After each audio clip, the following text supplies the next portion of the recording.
ब्रह्मांड में धरती जैसे लाखों करोड़ों ग्रह होंगे। बेशुमार ग्रहों पे किसी रूप में जीवन भी होगा। अगर किसी ग्रह पे इंसानों की तरह सोचने वाली कोई नस्ल होगी तो क्या वहां भी अलौकिक शक्तियों की कल्पना होगी? हाँ, ऐसा संभव है। अगर किसी ग्रह पर इंसानों की तरह समझदार जीव होंगे तो वो भी विकास के एक दौर में अच्छी बुरी शक्तियों, देवी देवताओं की कल्पना जरूर करेंगे। वो जिस तरह की परिस्थितियों में होंगे उनकी काल्पनिक शक्तियां भी उसी के अनुरूप होंगी। ये नेचुरल बात है। दिमाग विकसित होते ही सोच पैदा होगी और फिर चीजों को समझने की कोशिश में वे कल्पनाओं का सहारा लेंगे। ऐसे जीव जब यूनिवर्स की विशालता को देखेंगे और कुदरत के अनंत सिलसिलों को देखेंगे तो उनके दिमागों में बहुत सारे सवाल पैदा होंगे, लेकिन उनके पास जवाब नहीं होंगे। फिर वे यूनिवर्स को बनाने वाली और कुदरती सिलसिलों को चलाने वाली दैवी शक्तियों की कल्पना करेंगे। फिर जैसे जैसे कुदरती सिद्धांतों की जानकारी होती जाएगी, दैवी शक्तियों की कल्पनाएं धीरे धीरे खत्म होती जाएंगी। अगर मैं मान लेती हूँ कि यूनिवर्स को किसी सुपरनैचुरल पावर ने नहीं बनाया, तो क्या आप बता सकते हैं कि ये यूनिवर्स कैसे बना? हमारी धरती पे जीवन कैसे पैदा हुआ और इंसान कैसे बने? पहले धर्म ही इन सवालों के जवाब देते थे। सब धर्मों की अलग अलग कहानियां और विश्वास थे।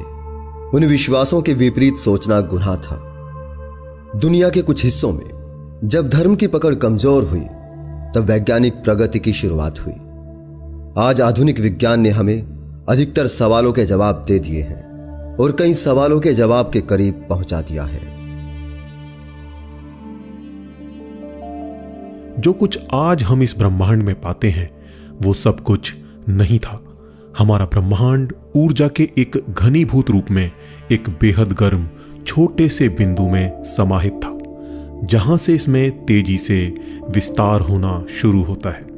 इस विस्तार के साथ कुछ मूलभूत नियम वजूद में आते हैं जिन्हें आज हम लॉज ऑफ फिजिक्स की तरह जानते हैं। इस विस्तार के कारण ये धीरे धीरे ठंडा भी पड़ता जाता है और जिससे पार्टिकल्स मिलकर अणुओं को जन्म देते हैं और इस तरह मैटर का जन्म होता है। आज जो मैटर हम अपने आसपास पाते हैं वो सब अणुओं से ही बना है और फिर इन्हीं नियमों के मुताबिक ये यूनिवर्स विकसित होता जाता है और अरबों साल के विकास के बाद ये वर्तमान यूनिवर्स के रूप में आज हमारे सामने है और आज भी ये उन्हीं नियमों के अनुसार गतिमान है। यूनिवर्स कोई बनाता नहीं है। यूनिवर्स तयशुदा सिद्धांतों से निर्मित और विकसित होता है। ये सिद्धांत फिक्स हैं, ये कभी बदलते नहीं हैं। विज्ञान इन सिद्धांतों को समझता है, इनकी व्याख्या करता है, इन्हें साबित करता है और हमें बताता है कि यूनिवर्स में चीज़ें किस तरह घटित होती हैं। विज्ञान के सिद्धांतों, तकनीकों और हबल जैसे टेलीस्कोपों की मदद से वैज्ञानिक काफ़ी हद तक देख जान चुके हैं कि हमारे यूनिवर्स की रचना कैसे हुई। आधुनिक विज्ञान की मदद से आज हम आसानी से star, planets, Galaxy, black holes बनने की प्रक्रिया को समझ सकते हैं। हमारा सोलर सिस्टम और धरती कैसे वजूद में आई और किस तरह से इस पर जीवन की शुरुआत हुई, इसके बारे में भी आज का विज्ञान हमें बेहतर ढंग से समझने में मदद करता है। किसी प्लैनेट पर जीवन संभव हो सके, इसके लिए उस प्लैनेट के हैबिटेट जोन में होने के साथ साथ उसे और भी कई शर्तों को पूरा करना होता है। करीब 4 अरब साल पहले हमारी धरती पर पानी में लगातार चल रहे केमिकल रिएक्शंस की लंबी श्रृंखला ने कुछ जटिल अणुओं को जन्म दिया, जिन्होंने बाद में मिलकर एक ऐसे क्लोज सिस्टम को बनाया जो आसपास मौजूद चीजों का इस्तेमाल कर अपनी कॉपी बना सकता था। ये वो अभूतपूर्व पल था जब केमिस्ट्री बायोलॉजी में बदल गई। यहां से जीवन की शुरुआत हुई। म्यूटेशन और नेचुरल सिलेक्शन ने जीवन के इन शुरुआती रूपों को तरह तरह के जीवों में ढालना शुरू कर दिया। एक सेल वाले सूक्ष्म जीवों के बहुत बाद तकरीबन 60 करोड़ साल पहले मल्टी सेल जीव पैदा हुए। म्यूटेशन और नेचुरल सिलेक्शन प्रोसेस के कारण समय के साथ समंदर तरह तरह के जीवों से आबाद हो गया। फिर कुछ जीवों ने नई संभावनाओं की तलाश में जमीन की ओर रुख किया। शुरुआत में वे कुछ समय ही पानी से बाहर रह पाते थे, लेकिन धीरे धीरे वो जमीन की परिस्थितियों के ज्यादा और ज्यादा अनुकूल होते गए और इस तरह से धरती पर रहने वाले जीवों की कई प्रजातियां विकसित हुई। ये जीव धरती पर भोजन की भरपूर मौजूदगी के कारण बड़े आकार की प्रजातियों में विकसित होते चले गए और धरती डायनासोर जैसे विशालकाय जीवों से आबाद हो गई। करीब 6.5 करोड़ साल पहले एक विशालकाय उल्कापिंड धरती से टकरा गया, जिससे महाविनाश हुआ। करीब 90% जीव जंतु और पेड़ पौधों की नस्लें खत्म हो गई। इस तबाही में धरती के अंदर रहने वाले कुछ छोटे जीव ही जिंदा रह सके। इनमें मैमल भी थे। जब धरती दोबारा जीने लायक हुई तो इन छोटे जीवों को फलने फूलने का ज्यादा मौका मिला। म्यूटेशन और नेचुरल सिलेक्शन के द्वारा मैमल्स की कई प्रजातियां वजूद में आईं, जिनमें से एक पेड़ पर रहने वाली प्राइमेट प्रजाति थी। इस प्रजाति से निकली हुई कई शाखाएं अलग अलग प्रजातियों के रूप में विकसित होती चली गईं। करीब 60 लाख साल पहले इन्हीं शाखाओं में से एक शाखा और निकली और जो आगे चलकर मानव वंश के रूप में विकसित होने लगी। इसी शाखा से मानव की कई प्रजातियां सामने आईं। कुछ हजार साल पहले एक को छोड़कर बाकी सभी प्रजातियां धीरे धीरे लुप्त हो गईं। सिर्फ एक ही प्रजाति होमो सेपियंस ही सरवाइव कर सकी।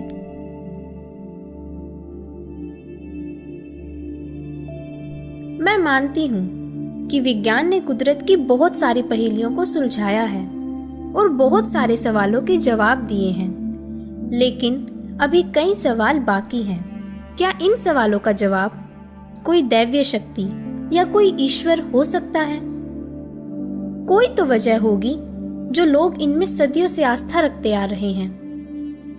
दैवीय शक्तियों में आस्था रखने की क्या वजह हो सकती है? हर जीव के जीवन का एक मकसद होता है, सरवाइव करना। शुरू में हमारे प्राचीन पूर्वजों के सामने भी एक ही सवाल था, सरवाइव करना। सर्वाइवल के इस सवाल को हमारे प्राचीन पूर्वजों ने समूह साझेदारी और बुद्धि से सुलझाने की पहल की। जब इंटेलिजेंस बढ़ी तो सवाल भी बढ़ने लगे। आदि मानव को कुदरत के नियमों का नहीं पता था। कुदरत के अनंत सिलसिले नए सवाल पैदा करने लगे। जिन पेड़ पौधों और जीवों के बीच वो रहता था, उनका वजूद भी हैरान करने लगा। बदलते मौसम, बढ़ते पेड़ पौधे, खिलते फूल, सब पहेलियां लगने लगे। अचानक तेज हवाएं चलने लगती। उन्हें लगता कि कोई शक्ति नाराज है। एक तरफ से सूरज आता, एक तरफ छिप जाता। रात के बाद दिन और फिर रात हो जाती। रात का अंधेरा उन्हें डराने लगा। रात का आसमान उन्हें हैरान करने लगा। रोज चांद का आकार बदल जाता। वे रात को टिमटिमाते तारों को देखते। जलते उल्कापिंडों की रोशनी उन्हें हैरान करती। ना जाने कहां से बादल आ जाते, बिजलियां चमकती। गड़गड़ाहट की आवाजों से वे डर जाते। फिर आसमान से पानी गिरने लगता। उन्हें लगता कि आसमान में कोई है, वही सब करता है। खराब मौसम, कुदरती आपदा, बीमारियां, जीवन मरण जैसी बेशुमार पहेलियां थीं। हर पहेली, हर सवाल का एक ही जवाब था, अज्ञात शक्तियां।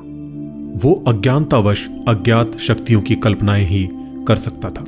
उसे जो भी बात समझ नहीं आती थी, वो उसके पीछे अज्ञात अलौकिक शक्तियों की कल्पना करने लगा। वो उन अज्ञात शक्तियों से डरता था। उसे लगता था कि ये शक्तियां नाराज होती हैं तो कुछ बुरा होता है, ये शक्तियां खुश होती हैं तो कुछ अच्छा होता है। उसने उन शक्तियों को खुश करने के तरीके ढूंढ लिए। धरती के कई कोनों में इंसानों के हजारों ग्रुप्स थे। सबकी अपनी अपनी कल्पनाएं थी। बदलते वक्त के साथ कल्पनाएं बदलती रही। पुरानी कल्पनाओं की जगह नई कल्पनाएं पैदा होती रही। नए नए देवी देवता पैदा होते रहे। कुछ हजार साल पहले दुनिया भर में कई सभ्यताएं वजूद में आईं। हर सभ्यता के अपने अपने देवी देवता थे। अलौकिक शक्तियों की कई कल्पनाएं थी। हर अलौकिक शक्ति के साथ डर और लालच का भाव जुड़ा हुआ था। उन्हें खुश रखने की अलग अलग विधियां थी। कुछ कल्पनाशील लोगों ने देवी देवताओं की कहानियां भी रच दी। छोटे छोटे कबीले जब बड़े समूह बने तब कई सभ्यताएं वजूद में आई। दूर दराज तक व्यापार होने लगे तब अलौकिक शक्तियों की कल्पनाएं और कहानियां भी सफर करने लगी। बहुत सी कहानियां हेर फेर के साथ कहीं की कहीं पहुंच गई। कुछ हजार साल पहले अरब के इलाके में एक ईश्वर की कल्पना पैदा हुई। इस कल्पना पे दो बड़े रिलीजन वजूद में आए जिन्होंने आदि दुनिया के सैकड़ों देवी देवताओं को खत्म कर दिया। आधी दुनिया पहले बहुत सारे देवी देवताओं को सच मानती थी, अब एक ईश्वर की कल्पना को सच मानने लगी। इस तरह ह्यूमन एवोल्यूशन के साथ साथ अलौकिक शक्तियों का भी एवोल्यूशन होता रहा। पिछली 1-2 सदियों में विज्ञान ने बहुत प्रगति की। सदियों पुराने सवालों के जवाब मिलने लगे। जिन देशों में ज्ञान विज्ञान का प्रचार प्रसार हुआ वहां अलौकिक शक्तियां गायब हो गईं। लेकिन अभी बहुत सारे देश ऐसे हैं जहां अलौकिक शक्तियों का ही प्रचार प्रसार हो रहा है। भारतीय उपमहाद्वीप में भी लोग सदियों से हजारों अलौकिक कहानियों को सच मानते रहे हैं। अब तक उनका प्रचार प्रसार हो रहा है और यह प्रचार की ही शक्ति है जो हमें इन अलौकिक कहानियों को सच मानने और इन पर श्रद्धा रखने को मजबूर कर देती है। ठीक है, मैं समझ सकती हूँ कि दैवीय शक्तियाँ इंसान की अज्ञानता और कल्पनाओं की उपज है। लेकिन यदि कोई इनमें आस्था रखता है और इनमें आस्था रखने से उसे अच्छा महसूस होता है तो इसमें क्या समस्या है? आखिर क्या जरूरत है उनका विश्वास तोड़ने की? सबका मौलिक अधिकार है कि कोई भी फर्जी बातों में आस्था और विश्वास रख सकता है। समस्या तब पैदा होती है जब लोग फर्जी बातों को सच और ज्ञान विज्ञान को झूठ साबित करने की कोशिश करते हैं। अगर किसी को पूजा पाठ या इबादत करके शांति और सुकून मिलता है तो समस्या नहीं है। समस्या अंधविश्वासों और कट्टरता से है जिसके द्वारा लोगों को मानसिक विकलांग बनाया जाता है, देश का बौद्धिक विकास रोका जाता है, समाज की सोच को बीमार किया जाता है। जब दुनिया भर में विज्ञान का प्रचार और प्रसार हो रहा है, ऐसे में लोगों को विज्ञान विरोधी और अंधभक्त बनाया जा रहा है। आस्था के नाम पर दिमागों में झूठा अहंकार भरा जा रहा है। लोग विज्ञान की किताबों में विज्ञान नहीं ढूंढते बल्कि धार्मिक किताबों में विज्ञान ढूंढ रहे हैं। जिसे विज्ञान शब्द के अर्थ भी नहीं पता वो भी विज्ञान को चैलेंज कर रहा है। हमारे देश और समाज में सैकड़ों किस्म के अंधविश्वास, मान्यताएं, धारणाएं, दृष्टिकोण और पक्षपात हैं जो हमारी सोच को आजाद और विकसित नहीं होने देते। हम सही अर्थों में इंसान नहीं बन पाते, हम आधे अधूरे इंसान ही रह जाते हैं। इसी कारण हम अच्छे सच्चे इंसान होने पर गर्व नहीं करते बल्कि बाय चांस मिली पहचान पर गर्व करते हैं। हम वर्तमान में ऐसा कोई काम नहीं करते जिस पे हम गर्व कर सके। हम अपनी जाति, धर्म और सच्चे झूठे इतिहास में अपना गर्व ढूंढते हैं। इतिहास में गर्व नहीं मिलता तो मिथ्यास में गर्व ढूंढते हैं। हम महान हुए बिना ही खुद को महान घोषित करते हैं।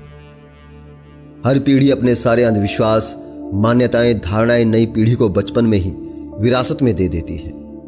इस कारण ये सब अवचेतन मन का हिस्सा बन जाती है। कोई भी झूठ जब अवचेतन मन में जड़ें जमा लेता है फिर वो सच को नकारने लगता है। उस झूठ के साथ अगर डर और लालच भी जुड़े हों तो समस्या गंभीर हो जाती है। इस कारण ही ज्ञान विज्ञान के युग में भी झूठी आस्थाएं और अंधविश्वास कायम रहते हैं। लोगों का जीवन स्तर ऊंचा हो रहा है, लेकिन ज़्यादातर लोगों का मानसिक स्तर ऊंचा नहीं हो रहा। अपनी आस्था और विश्वास के प्रति लोग इतने इमोशनल हैं कि उन्हें ज्ञान विज्ञान की बातें भी बुरी लगती हैं। उन्हें लॉजिक और फैक्ट भी ठेस पहुंचाते हैं। किसी को ठेस पहुंचाना, किसी को झूठा या नीचा दिखाना हमारा मकसद नहीं है। हम चाहते हैं कि लोग अपने दिमाग से सोचना शुरू करें। लोग खुद जाने कि सच क्या है और सही क्या है। आस्था और अंधविश्वास मानसिक विकास को रोकते हैं, आत्मिक बल को कमजोर करते हैं, लोगों को फिरकापरस्त और कट्टर बनाते हैं, लोगों को मानसिक रोगी बनाते हैं। कुछ मानसिक रोगी काउंसलिंग से ठीक हो जाते हैं। गंभीर मानसिक रोगियों को मेडिसिन देनी पड़ती है। अति गंभीर मनोरोगियों को इलेक्ट्रिक शॉक देने पड़ते हैं। दुख देना मकसद नहीं होता, इलाज करना मकसद होता है। कोई भी बीमारी बहुत दुख देती है, उसका इलाज भी थोड़ा दुख देता है, लेकिन बीमारी ठीक हो जाती है। जब तक लोगों में मानसिक क्रांति नहीं होती, तब तक कोई क्रांति सफल नहीं हो सकती। सबसे पहले लोगों को मानसिक गुलामी से मुक्त करना होगा, सोच को आजाद करना होगा, नई सोच पैदा करनी होगी। जिन दिमागों पे ताले लगे हैं, हम उन्हें चाबियों से खोलना चाहते हैं, लेकिन जंग लगे तालों पे चोट करनी ही पड़ेगी। जो लोग तालों को, जंजीरों को पवित्र मान लेते हैं, जो उन्हें अपना अभिमान और पहचान बना लेते हैं, उन्हें आजाद करना बहुत मुश्किल होता है। लेकिन मानव विकास और मानवता के बेहतर भविष्य के लिए यह मुश्किल काम करना ही पड़ेगा। जिन्हें अपने धर्मों पे गर्व है, वे धर्मों के जयकारे लगाते हैं और अपने अपने धर्म का राज चाहते हैं। हमें इंसान होने पे गर्व है। हम इंसानियत की जय चाहते हैं। हम इंसानियत का राज चाहते हैं। धार्मिक अंधविश्वास ही लोगों को कट्टर बनाते हैं। अगर अंधविश्वास और कट्टरता ना हो तो लोग बेहतर इंसान बन सकते हैं। लोग इंसान होने पे गर्व कर सकते हैं। अगर किसी रिलीजन के अंधविश्वास किसी को हिंसक बनाते हैं, उसे हत्याओं के लिए उकसाते हैं, तो वो रिलीजन मानवता का दुश्मन है। सबसे पहले मानवता विरोधी ऐसी आइडियोलॉजी का खात्मा जरूरी है। अगर किसी धार्मिक समाज में हजारों किस्म के अंधविश्वास हैं, तो उन अंधविश्वासों का खात्मा भी जरूरी है। हर साल सैकड़ों औरतों को डायन समझकर मार दिया जाता है। लाखों औरतों को भूत प्रेत का साया बोलकर मनोरोगी बनाया जाता है। देवी देवता सपनों में आकर इंसानी बलि मांग लेते हैं। हजारों लोग धार्मिक यात्राओं के दौरान हादसों में मारे जाते हैं। दर्जनों इंसान विसर्जन के दौरान डूबकर मर जाते हैं। लाखों संत, बाबा, तांत्रिक, ज्योतिषी करोड़ों लोगों का आर्थिक, मानसिक, शारीरिक शोषण करते हैं। गरीब लोग भी अपनी मेहनत की कमाई अंधविश्वासों में खर्च कर देते हैं। आस्था और अंधविश्वास के सैकड़ों साइड इफेक्ट्स हैं जो सारे समाज को बीमार करते हैं। जिस समाज में अंधविश्वासों को ही इतिहास और विज्ञान कहकर प्रचारित किया जाए, उस समाज की सोच बीमार हो जाती है। ऐसी बीमार सोच का इलाज भी जरूरी है। धर्म मजहब लोगों को अंधविश्वासी बनाते हैं, कट्टर और फिरकापरस्त बनाते हैं। इंसानों को बेड़ों की भीड़ बनाते हैं। ये बेड़ें बढ़ जाती हैं तो बेड़िए बन जाती हैं। फिर ये बेड़िए इंसानी बस्तियों को शिकार बनाते हैं। इन बस्तियों में हमारे परिवार हैं, हमारे बच्चे हैं। धार्मिक बेड़ों को बेड़िए बनने से पहले इंसान बनाने की जरूरत है, तभी हमारे परिवार और हमारे बच्चों का जीवन सुरक्षित होगा। झूठी पहचान से मुक्त हुए बिना इंसान होना संभव नहीं। सवाल किए बिना सच जानना संभव नहीं। कुछ लोग समझ सकते हैं, कुछ कभी नहीं समझेंगे। जो लोग समझ सकते हैं, सिर्फ उनको समझाना है। हम दिल पे चोट नहीं करेंगे, हम दिमागों पे चोट करेंगे। चोट करना मकसद नहीं है, नई सोच पैदा करना मकसद है। हम विरोधी नहीं बनाएंगे, हम लोगों को समर्थक बनाएंगे। विरोध से बदलाव नहीं होता, समर्थन हासिल करके ही परिवर्तन होता है। एक मशाल को रोशन करना आधा काम होता है, उस मशाल को रोशन रखना ही पूरा काम होता है। एक मशाल से कई मशालों को रोशन करना बहुत बड़ा काम होता है। सबसे मुश्किल काम होता है मशालों का सही इस्तेमाल करना। आग राख भी करती है, आग रोशन भी करती है।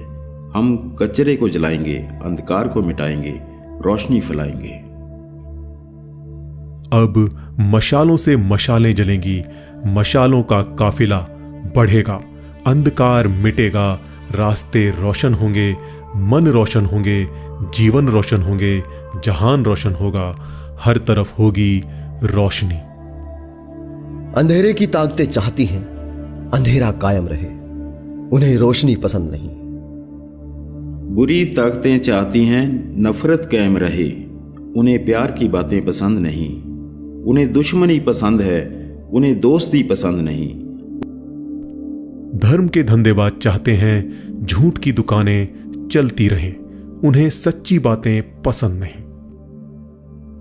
अंधेरे की ताकतें, बुरी ताकतें बहुत ताकतवर हैं, इसके बावजूद अंधेरे और उजाले की जंग जारी है, जंग जारी रहेगी। बुराई और अच्छाई की, झूठ और सच की जंग जारी है, जंग जारी रहेगी।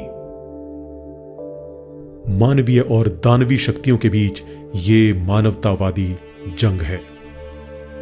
मानवता की जय होने तक जंग जारी है, जंग जारी रहेगी। हमारे संघर्ष में शामिल होने के लिए, हमारे मिशन को सफल बनाने के लिए हमारे नए चैनल को सब्सक्राइब कीजिए। लिंक डिस्क्रिप्शन और कमेंट बॉक्स में है। ये देश हमारा है, ये हमारी दुनिया है। अपने बच्चों के बेहतर भविष्य के लिए अंधविश्वास और कट्टरता का त्याग कीजिए। रैशनलिस्ट और मानवतावादी चैनलों को सपोर्ट कीजिए। Thank you. जय विज्ञान, जय मानवता।